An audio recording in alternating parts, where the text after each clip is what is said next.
नमो भगवते वासुदेवाय नमः। प्रिय भक्तजनों, आज बृहस्पतिवार के दिन आप बृहस्पति देव की बड़ी ही दुर्लभ कथा सुनेंगे। इस कथा को सुनने से भक्तों की सभी मनोकामना भगवान बृहस्पति देव जी की कृपा से पूर्ण हो जाती है। तो आइए बड़ी श्रद्धा और परिचित मन से इस कथा को सुनते हैं। भारतवर्ष में एक प्रतापी और दानी राजा राज करता था। वह नित्य गरीबों और ब्राह्मणों की सहायता किया करता था। ये बात उसकी रानी को अच्छी नहीं लगती और वह ना ही गरीबों को दान देती और ना ही भगवान का पूजन करती थी और राजा को भी दान देने से मना किया करती थी। एक दिन राजा शिकार खेलने को वन को गए थे तो रानी महल में अकेली थी। उसी समय बृहस्पति देव साधु के भेष में महल में भिक्षा के लिए आए। भिक्षा मांगी। रानी ने भिक्षा देने से इनकार कर दिया। कहा, हे साधु महाराज, मैं तो दान पुण्य से तंग आ गई हूँ। मेरा पति सारा धन लौटाते रहते हैं। मेरी इच्छा है कि हमारा धन नष्ट हो जाए, फिर ना रहेगा बांस ना बजेगी बांसुरी। साधु ने कहा, हे देवी, तुम तो बड़ी ही विचित्र हो। धन संतान और सभी चाहते हैं, पुत्र और लक्ष्मी पापी के घर भी होने चाहिए। यदि तुम्हारे पास अधिक धन है तो भूखों को भोजन दो, प्यासों के लिए पानी बनवाओ, मुसाफिरों के लिए धर्मशाला खुलवाओ और निर्धन अपनी कुंवारी कन्याओं का विवाह नहीं कर सकते तो उनका विवाह करा दो। ऐसे और कई काम हैं जिनके करने से तुम्हारा यश लोक परलोक फैलाएगा। परंतु रानी पर उपदेश का कोई भी प्रभाव न पड़ा। वह बोली, महाराज, आप मुझे कुछ न समझाइए। मैं ऐसा धन नहीं चाहती जो हर जगह बांटती फिरूं। साधु ने उत्तर दिया, यदि तुम्हारी ऐसी ही इच्छा है तो तथास्तु, तुम ऐसी ही करना। बृहस्पतिवार को घर लीपकर पीली मिट्टी से अपना सिर धोकर स्नान करना, भट्टी चढ़ाकर धोना। ऐसा करने से आपका सारा धन नष्ट हो जाएगा। इतना कहकर साधु महाराज वहां से अलोप हो गए। साधु के अनुसार कहे बातों को पूरा करते हुए रानी को केवल 3 बृहस्पतिवार ही बीते थे। उसकी समस्त धन नष्ट हो गई। भोजन के लिए राजा का परिवार तरसने लगा। तभी एक दिन राजा ने रानी से बोला, हे रानी, तुम यहीं रहो, मैं दूसरे देश को जाता हूँ, क्योंकि यहाँ पर सभी लोग मुझे जानते हैं, इसीलिए मैं कोई भी छोटा कार्य नहीं कर सकता। ऐसा कहकर राजा परदेश चले गया। वह जंगल की लकड़ी काट कर लाता और शहर में बेचता। इसी तरह वो अपना जीवन व्यतीत करने लगा। इधर राजा के परदेश जाते ही रानी को दासी दुखी रहने लगी। एक बार जब रानी और दासी को 7 दिन तक बिना भोजन करने रहता पड़ा तो रानी को अपनी दासी से कहा, हे दासी, पास ही के नगर में मेरी बहन रहती है, वहां पर बड़ी धनवान है, तो उसके पास जा और कुछ धन लेकर आ ताकि थोड़ा बहुत गुजर बसर हो जाए। दासी ने बहन के पास गई। उस दिन गुरुवार था और रानी की बहन उस समय बृहस्पतिवार की कथा सुन रही थी। दासी ने रानी की बहन को अपनी रानी का संदेश दिया। रानी ने बड़ी बहन से कहा, कोई भी उत्तर नहीं दिया। दासी को बड़ी बहन से उत्तर नहीं मिला तो वो बहुत ही दुखी हुई और उसे क्रोध भी आया। दासी ने वापस आकर रानी को सारी बात बता दी। ये सुनकर रानी ने अपने भाग्य को कोसा। उधर रानी की बहन ने सोचा कि मेरी बहन की दासी आई थी, परंतु मैं उससे नहीं बोली, इससे वह बहुत ही दुखी हुई होगी। तो कथा सुनकर पूजा समाप्त करके वह अपनी बहन के घर पर गई और कहने लगी, हे मेरी बहन, बृहस्पतिवार का व्रत कर रही थी। तुम्हारी दासी मेरे घर आई थी, परंतु जब तक कथा होती है तब तक तो ना तो उठते हैं और ना ही बोलते हैं, इसलिए मैं नहीं बोली। कहो दासी, क्यों आई थी? रानी बोली, ए बहन, तुमसे क्या छिपाऊं, मेरे घर में खाने तक का अनाज नहीं था। ऐसा कहते कहते रानी की आंखों में आंसू भर आए।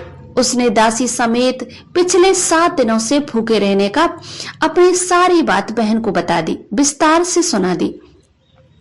रानी की बहन बोली, देखो बहन, भगवान बृहस्पति देव की कृपा सभी मनोकामना पूर्ण करते हैं। देखो शायद तुम्हारे घर में अनाज रखा हो। पहले तो रानी को विश्वास नहीं हुआ, पर बड़ी बहन के आग्रह करने पर उसे अपनी दासी को अंदर भेजा तो उसे सचमुच में अनाज से भरा एक घड़ा मिला। ये देखकर दासी को बड़ी हैरानी हुई।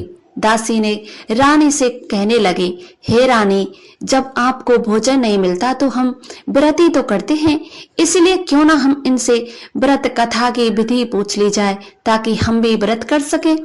तब रानी ने अपनी बहन से बृहस्पतिवार के बारे में पूछा। उसकी बहन ने बताया, बृहस्पतिवार के व्रत में चने की दाल और मुनका के विष्णु भगवान को केले की जड़ में पूजन तथा करें, दीपक जलाएं, व्रत कथा सुने और पीला भोजन ही करें। इससे बृहस्पति देव प्रसन्न होते हैं। व्रत और पूजन की विधि बताकर रानी की बहन अपने घर को लौट गई। 7 दिन बाद जब गुरुवार आया तो रानी और दासी ने व्रत रखा। गुड़साल में जाकर चना और गुड़ ले आई, फिर उसके केले की जड़ में तथा विष्णु भगवान का पूजन किया। अब पीला भोजन कहां से आए, इस बात को लेकर दोनों बहुत ही दुखी थी, क्योंकि उन्होंने व्रत रखा था, इसलिए बृहस्पतिवार के प्रसन्न करने के लिए, इसलिए वो एक साधारण व्यक्ति का रूप धारण कर तो 2 थालों में सुंदर पीला भोजन दासी को दे गए।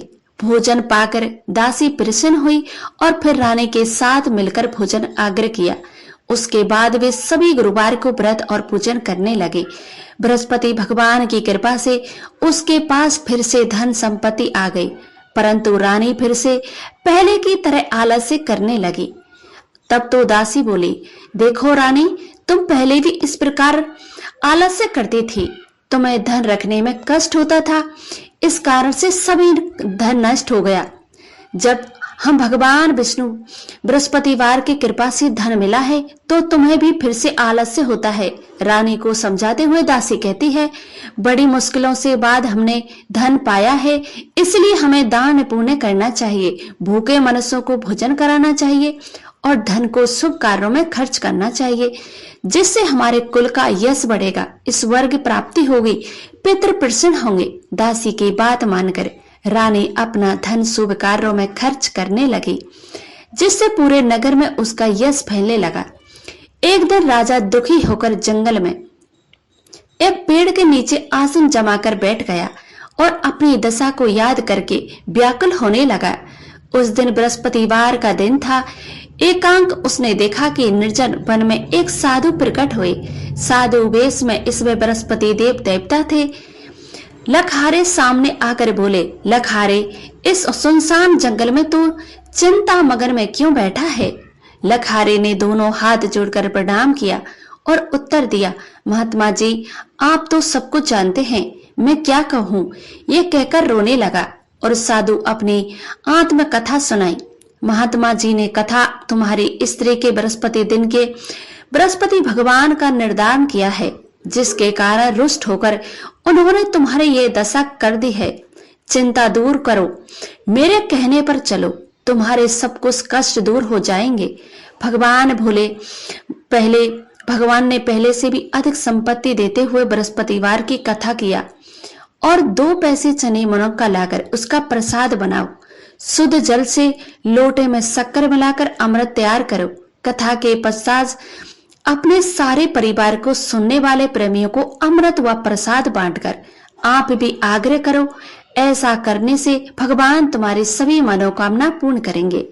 साधु के ऐसे वचन सुनकर लकहारा बोला, प्रभु, मुझे लकड़ी बेचकर इतना पैसा नहीं मिलता जिससे भोजन के उपरांत कुछ बचा सकूं। मेरे रात्रि में अपनी स्त्री को व्याकुल देखा है। मैंने पास कोई साधन नहीं जिससे उसका समाचार जान सकूं। फिर भी कौन सी कहानी कहूं कि ये भी मुझसे मालूम नहीं है। साधु ने कहा, हे राजा, मन में मैं बृहस्पति भगवान के पूजन व्रत का निश्चय करो, वह इसमें तुम्हारे लिए कोई भी राह बना देंगे। बृहस्पतिवार के दिन तुम रोजाना की तरह लकड़ियां लेकर शहर में जाना। तुम्हें रोज से 2 गुना धन मिलेगा, जिससे तुम भली भांति भोजन कर लोगे तथा बृहस्पति देव की पूजा व सामान भी आ जाएगा। जो तुमने बृहस्पतिवार के कहानी के बारे में पूछा है वह इस प्रकार से है। हे राजन, प्राचीन काल में एक बहुत ही निर्धन ब्राह्मण था। उसकी कोई भी संतान ना थी। वह नित्य पूजा पाठ करता था। उसकी स्त्री का स्नान करती, न किसी देवता का पूजन करती। इस कारण ब्राह्मण देवता बहुत ही दुखी रहते थे। भगवान की कृपा से ब्राह्मण के यहाँ पर एक कन्या उत्पन्न हुई। कन्या बड़ी होने लगी। प्राप्त स्नान करके वह भगवान विष्णु का जप करती थी। बृहस्पतिवार का व्रत भी करने लगी। पूजा पाठ समाप्त कर पाठशाला जाती और अपनी मुट्ठी में जौ भर के ले जाती और पाठशाला के मार्ग में डालती जाती थी। लौटते समय वही जो स्वर्ण के हो जाते उसको बीन कर घर ले जाती। एक दिन बालिका सूप में उसको सोने के जौ को फटकार कर साफ कर रही थी। सभी उसकी माँ ने देखा और कहा, बेटी, सोने के जौ को फटकाने के लिए सोने का सूप भी होना चाहिए।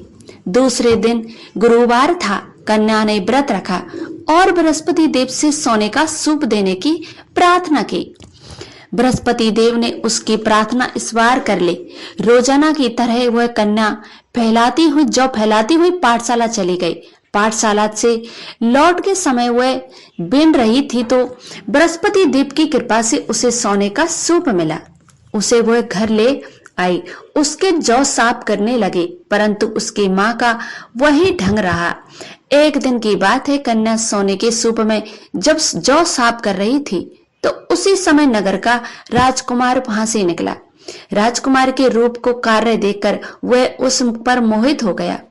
राजमहल में आकर वह भोजन तथा जल त्याग कर उदास होकर लेट गया। राजा को यह राजकुमार तथा अन्य जल त्यागने का समाचार ज्ञात हुआ तो उसने अपने मंत्री के साथ में अपने पुत्र के पास गया।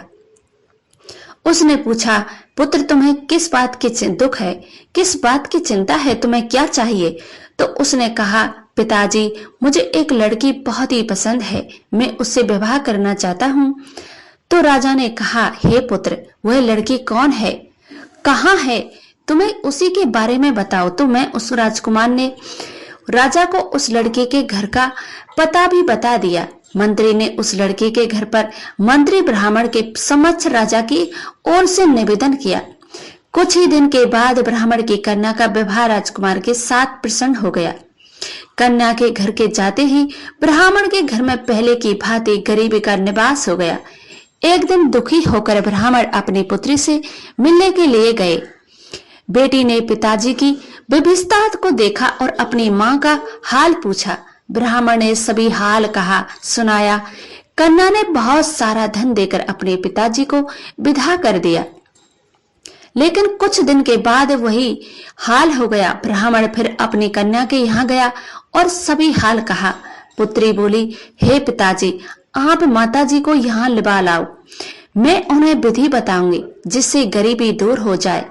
ब्राह्मण देवता अपनी पत्नी को साथ लेकर अपनी पुत्री के पास राजमहल पहुंचे तो पुत्री अपनी माँ को समझाने लगी, हे माँ, तुम प्राप्त काल स्नान आदि करके विष्णु भगवान का पूजन करो तो सब दरिद्रता दूर हो जाएगी। परंतु उसकी माँ ने उसकी एक भी बात नहीं मानी। वह प्राप्त काल उठकर अपनी पुत्री की बची झूठन खा लेती। एक दिन उसकी पुत्री को बहुत गुस्सा आया। उसने अपनी माँ को एक कोठरी में बंद कर दिया। प्राप्त काल उसे स्नान आदि करा के पूजा पाठ करवाया तो उसकी माँ की बुद्धि ठीक हो गई। उसके बाद नियम से पूजा पाठ करने लगी। प्रत्येक बृहस्पतिवार को व्रत करने लगी। इस व्रत के प्रभाव से मृत्यु के बाद वो स्वर्ग हो गए। वह ब्राह्मण भी सुख पूर्वक उस लोक को सुख भोग कर स्वर्ग को प्राप्त हुए। इस तरह कहानी कहकर साधु बड़े बृहस्पति देव वहां से लोप हो गए। धीरे धीरे समय व्यतीत होने लगा। फिर बृहस्पतिवार का दिन आया। राजा जंगल में लकड़ी काटकर शहर में बेचने लगा। उसे उसी दिन दिनों से अधिक धन मिला। राजा ने चना गुड़ आदि लाकर बृहस्पतिवार का व्रत किया। उस दिन से उसके सभी कलेश दूर हो गए। परंतु जब अगले बृहस्पतिवार का दिन आया तो वह बृहस्पतिवार का व्रत करना भूल गया। इस कारण बृहस्पति देव भगवान नाराज हो गए। उस दिन से उस नगर में राजा ने विशाल यज्ञ का आयोजन किया तथा अपने समस्त राज्य में घोषणा करवा दी कि सभी मेरे यहाँ पर भोजन करने के लिए आवे, किसी के घर चूल्हा न जले। इस आज्ञा को जो नहीं मानेगा उसको फांसी दी जाएगी। राजा की आज्ञा अनुसार राजा के सभी वासी राजा के भोजन में सम्मिलित हुए, लेकिन लकहारा कुछ देर बाद में पहुंचा, इसलिए राजा उसको अपने साथ महल में ले गए। जब राजा को लकहारे को भोजन करा कर रहे थे तो रानी की दृष्टि उस खूंटी पर पड़ी जिस पर उसका हार लटका हुआ था। उसे हार पर खूंटी पर लटका दिखाई नहीं दिया। रानी को निश्चय हो गया था कि मेरा हार इस लकहारे ने चुरा लिया है। अब रानी को कहने पर लकहारे को राजा ने कैद खाने में डलवा दिया। लकहारा जेल में विचार करने लगा कि ना जाने कौन से पूर्व जन्म के कर्म से मुझे ये दुख प्राप्त हुआ है, और जंगल में मिले साधु को याद करने लगा। तभी तत्काल बृहस्पति देव की साधु के रूप में प्रकट हो गए और कहने लगे, अरे मूर्ख, तूने बृहस्पति देव की कथा नहीं सुनी, नहीं कही थी, उसी कारण तुझे ये दुख प्राप्त हुआ है। अब चिंता मत कर, बृहस्पतिवार के दिन जेल खाने के दरवाजे पर तुझे 4 पैसे पड़े मिलेंगे। उनसे तू बृहस्पतिवार की पूजा करना तो मेरे सभी कष्ट दूर हो जाएंगे। अगले बृहस्पतिवार के जेल के दारा पर 4 पैसे मिले। राजा ने बृहस्पतिवार उसे जेल के द्वार पर 4 पैसे मिले। राजा ने पूजा का सामान मंगवाकर कथा कही, प्रसाद बांटा। ऐसा करने से बृहस्पति देव की बहुत ही प्रसन्न हुए और उसी रात्रि में बृहस्पति देव ने उस नगर के राजा को ईश्वर में कहा, हे राजा, तूने जिसे जेल में बंद किया है उसे कल छोड़ दो। वही किसी अन्य देश का राजा है, वह निर्दोष है। राजा प्राप्त काल उठा और खूंटी पर टका हुआ देखकर लकहारे को बुलाकर क्षमा मांगी तथा राजा के योग्य सुंदर वस्त्र आभूषण भेंट कर उसे विदा किया। बृहस्पति देव की आज्ञा अनुसार राजा ने अपने नगर को चल दिया।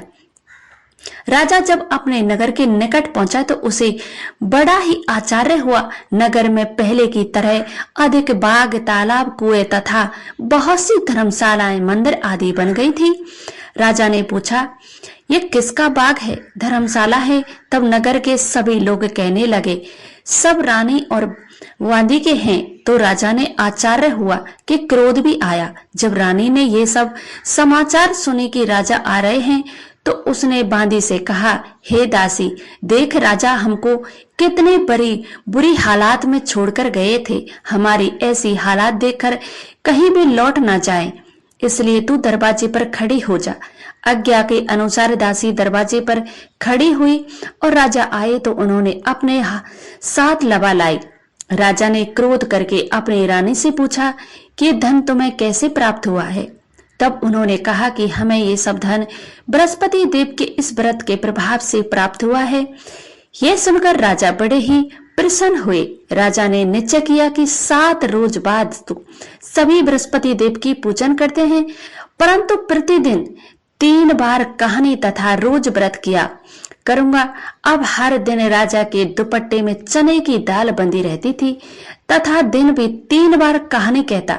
एक रोज राजा ने विचार किया कि चलो अपनी बहन के यहाँ पर होके आते हैं।